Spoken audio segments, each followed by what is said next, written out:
একটি অপতথ্য বা তথ্যের বিকৃতি পুরো দেশকে অস্থিতিশীল করে ফেলতে পারে, মানুষে মানুষে তৈরি করতে পারে বিভেদ।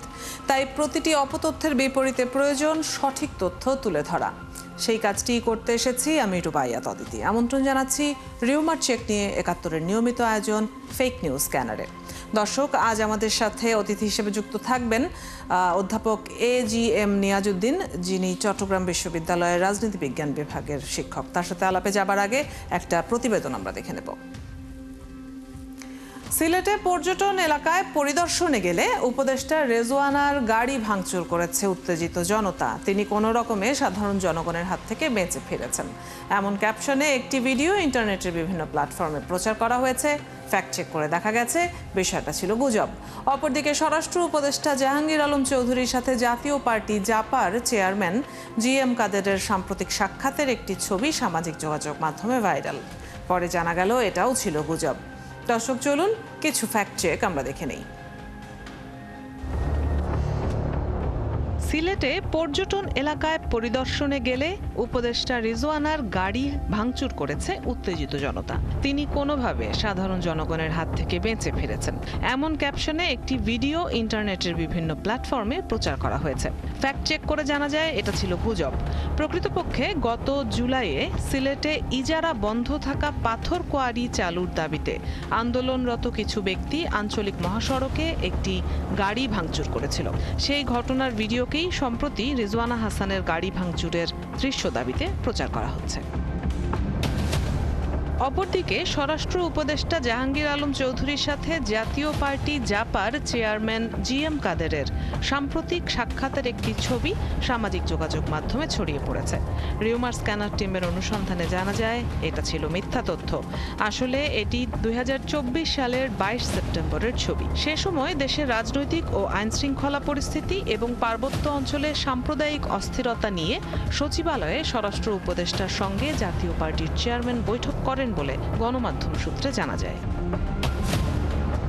মধ্যরাতের ভয়ঙ্কর খবর, এবার নাকি সাধারণ জনগণ প্রতিবাদী হয়ে উঠছে এই অবৈধ সরকারের বিরুদ্ধে। এই শিরোনামে সাম্প্রতিক সময়ের ঘটনা দাবিতে একটি ভিডিও সামাজিক যোগাযোগ মাধ্যমে ভাইরাল। ফ্যাক্ট চেক করে জানা যায় রিকশা চালকের বক্তব্য সম্বলিত এই ভিডিওটি সাম্প্রতিক সময়ের নয় এবং অন্তর্বর্তীকালীন সরকারকে উদ্দেশ্য করেও বলা হয়নি। প্রকৃতপক্ষে 2024 সালের কোটা সংস্কার আন্দোলনের সময়ে এক রিকশা চালকের বক্তব্যের একটি ভিডিও সাম্প্রতিক সময়ের দাবিতে প্রচার করা হচ্ছে। এখানেই শেষ নয়, এবার রাজধানীর বুকে পুলিশি প্রটোকলে আওয়ামী লীগের বিক্ষোভ মিছিল 11 পুলিশ প্রত্যাহার দাবিতে একটি ভিডিও সামাজিক যোগাযোগ মাধ্যমে ঘুরপাক খাচ্ছে। রিউমার স্ক্যানার টিমের অনুসন্ধানে জানা যায় এটি মিথ্যা তথ্য। 2022 সালে বগুড়ায় আওয়ামী লীগের মিছিলের ভিডিওকে উক্ত দাবিতে প্রচার করা হয়েছে। দর্শক, আজকের তথ্যগুলোর ধরন বিশ্লেষণ করে দেখা গেল বেশিরভাগই রাজনৈতিক। পুরাতন ভিডিওকে এডিট করে মিথ্যা ক্যাপশন দিয়ে সাম্প্রতিক বলে প্রচার করা হচ্ছে। ফেসবুকের পাশাপাশি একাধিক সামাজিক যোগাযোগ মাধ্যমে ছড়িয়ে দেওয়া হচ্ছে। মিথ্যা তথ্যগুলো আবার বুস্ট করা হচ্ছে এবং রিপোস্ট করা হচ্ছে। রুবাইয়া তদিতি, ৭১। দর্শক, আগেই যেমনটি বলেছি, আমাদের সাথে চট্টগ্রাম বিশ্ববিদ্যালয়ের রাজনীতি বিজ্ঞান বিভাগের শিক্ষক অধ্যাপক AGM নিয়াজউদ্দিন যুক্ত হচ্ছেন। তার সাথে আলোচনায় চলে যাব আমরা। আপনাকে স্বাগত জানাচ্ছি ৭১-এ। আমরা প্রতিবেদনে কিছু অপতথ্য, কিছু রিউমার যেগুলো দেখছিলাম, এর বাইরেও আসলে নানান ধরনের অপতথ্য এখন প্রতিদিনই ছড়াচ্ছে। বিশেষ করে রাজনৈতিক পট পরিবর্তনের পর থেকে এই ব্যাপারটা একদম মহামারীর মতো ছড়িয়ে গেছে। তার মধ্যে যুক্ত হয়েছে AI প্রযুক্তি। তো সব মিলিয়ে একটু যদি আপনার কাছে জানতে চাই যে সামনে নির্বাচন, সেটাও একটা খুব সংবেদনশীল একটা অবস্থার মধ্যে আছে নির্বাচন ইস্যুটা এখনো পর্যন্ত। এই সব গুজব, অপতথ্য সেই নির্বাচনে আসলে কতটা নেতিবাচক প্রভাব ফেলবে বলে মনে করেন? আমরা এমন একটা সময় পার করছি, আমাদের ডিজিটাল যে প্ল্যাটফর্ম, সোশ্যাল মিডিয়া, আমরা এখানে দেখছি অপতথ্য, মিথ্যা তথ্য এবং নানান রকম এই যে ফেক নিউজের সমাহার, এই জিনিসটা আমরা দেখছি সেই সবসময় চলে আসছে সোশ্যাল মিডিয়া যখন থেকে আছে, কিন্তু এখন দিন যত যাচ্ছে এটা বাড়ছে। আমরা 5ই আগস্ট পরবর্তী সেই ফেক নিউজের যে ধারাবাহিকতা আমরা দেখছি। এখন ক্ষমতার রাজনীতির যে টানাপোড়েন এবং এখনকার যে আমরা দেখছি বিভিন্নভাবে রাজনৈতিক যে মতানৈক্য, সেগুলোকে কেন্দ্র করে রাজনৈতিকভাবে আমরা পারস্পরিক চরিত্র হননের একটা প্রচেষ্টা দেখা যায়। এবং এটা বিশেষ করে আমরা দেখতে পাচ্ছি নির্দিষ্ট রাজনৈতিক গোষ্ঠীর তার নিজস্ব যে এজেন্ডা, তার কর্মী বাহিনী সেটা তারা বুঝে হোক না বুঝে হোক, কোনো পেইড কোনো ইয়া থেকে হোক, কোনো তারা প্রাতিষ্ঠানিকভাবে করুক, কিন্তু এটা চলছে। এবং এটার একটা প্রভাব তো অবশ্যই রয়েছে, কারণ সোশ্যাল মিডিয়া অন করলে মানুষ যখন দেখে এআই জেনারেটেড ভিডিওগুলো এত বেশি অবিকল মিলে যায় এবং এডিটিং গুলো এতটা হুবহু হয়ে যায়। বিভিন্ন টেলিভিশন নিউজের স্টল যেভাবে নিউজ দেয়, বিভিন্ন টেলিভিশন নিউজের নাম দিয়ে এডিট করে জনগণকে বিভ্রান্ত করা এবং এই বিভ্রান্ত করার মধ্যে দিয়ে অপতথ্য ছড়িয়ে দেওয়া, এবং যার মাধ্যমে সেই নির্দিষ্ট রাজনৈতিক দল অথবা গোষ্ঠী তাদের যে এজেন্ডা, তার যে নিজস্ব ইচ্ছা অনিচ্ছা, তার যে ভালো লাগে সেটাকে সে প্রচার করে। আবার তার যাকে খারাপ লাগে বা তার আদর্শের বিরোধী, তার চরিত্র এবং অপহনন করে। এবং দেখছি চরিত্র হননের যে চেষ্টা, সেটা কিন্তু অব্যাহতভাবে বাড়ছে।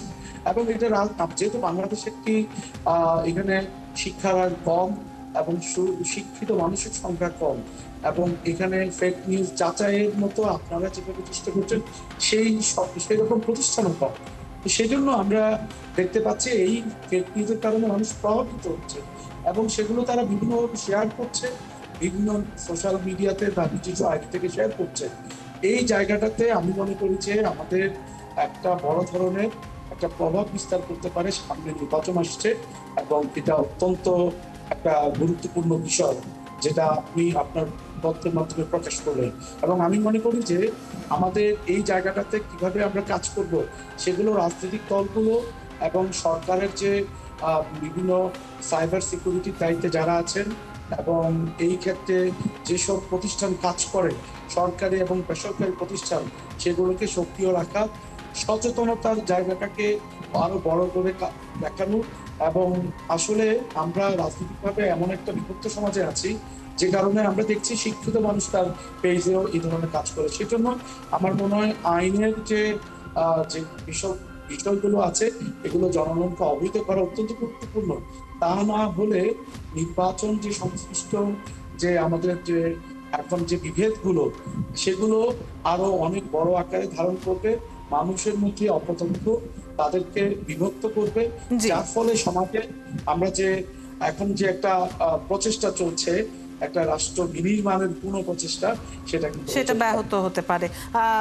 আরো একটা ব্যাপার আমরা অনেক সময় দেখি যে পার্শ্ববর্তী দেশ থেকেও বিভিন্ন ধরনের অপতথ্য কিন্তু ছড়ানো হচ্ছে, তাদের যে মেইনস্ট্রিম মিডিয়ার বাইরের মিডিয়াগুলো বিশেষ করে। আমাদের রাষ্ট্রীয় নিরাপত্তায় কোনো ধরনের ঝুঁকি দেখেন কিনা এইসব বিষয়ে? তাছাড়া আমাদের দেশেও আসলে যেই অপতথ্যগুলো জেনারেট হচ্ছে, সেগুলোও তো সোশ্যাল মিডিয়া তো মানে গ্লোবাল প্ল্যাটফর্ম, সেটা সবাই দেখতে পায়। তো এতে করে আমাদের রাষ্ট্রীয় নিরাপত্তা কোনোভাবে কি কম্প্রোমাইজ হয়? আমরা ৫ই আগস্ট পরবর্তী সময় দেখেছি, আমরা যেভাবে প্রতিবেশী দেশ থেকে মেইনস্ট্রিম বিভিন্ন পত্রিকা ফেক নিউজ, অপতথ্য, ভুল তথ্য দিয়ে তারা সংবাদ পরিবেশন করেছে এবং সে দেশের জনগণকেও এক ধরনের ভুল বার্তা দিয়েছে। আসলে দেখা যাচ্ছে যে প্রত্যেকটা বেশিরভাগ ক্ষেত্রে, এবং একটা রিপোর্টে দেখা যাচ্ছে প্রায় সে সময়ে প্রায় 70% ফেক নিউজ তখন অনেক মেইন স্ট্রিম মিডিয়াতেও গেছে।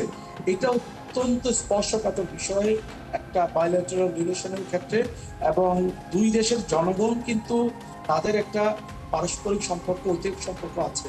একটা রাজনৈতিক সরকারের টানাপোড়েনের প্রভাব জনগণের মধ্যে ছড়িয়ে দেওয়ার একটা প্রবণতা দেখা যায়।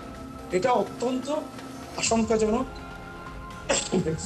আমরা দেখতে পাচ্ছি যে এটা, আপনি যেটা বললেন, নিরাপত্তা ঝুঁকিও তৈরি করে। কারণ এটা নিরাপত্তা ঝুঁকি তৈরি করে এভাবে, যদি আমরা দেখি যে আমার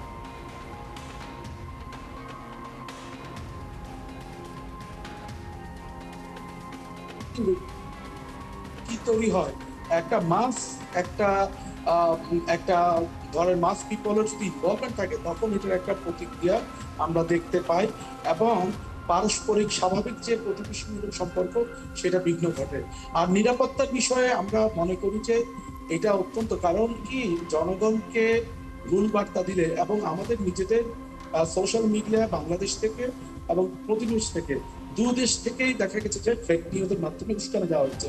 তো এটা তো একটা নিরাপত্তার সংকট তৈরি করতে পারে এবং পারস্পরিক যে জনগণের মধ্যে যে একটা স্থিতিশীলতা আছে, জনগণের সাথে জনগণের সম্পর্কটা একটা স্বাভাবিক বিষয়, ঐতিহাসিক সম্পর্ক, সে পর্যায়ে যদি আমরা রাজনৈতিক টানাপোড়েন, দুই দেশের রাজনৈতিক সরকারের যেসব রাজনৈতিক স্বাক্ষর জি। সেগুলোকে জনগণ আমরা সরাসরি কি করে দিই, জনগণকে আমরা যদি ইনভলভ দেই, যুক্ত করে দেয়, সেটা সত্যি নিরাপত্তা সংকট তৈরি করবে আমি মনে করি। অনেক ধন্যবাদ, আপনার মতামত আমরা জানছিলাম, বিভিন্ন গুরুত্বপূর্ণ বিষয়ে আপনার মন্তব্য জেনে নিলাম। ধন্যবাদ আজকে আমাদের সাথে যুক্ত হবার জন্য।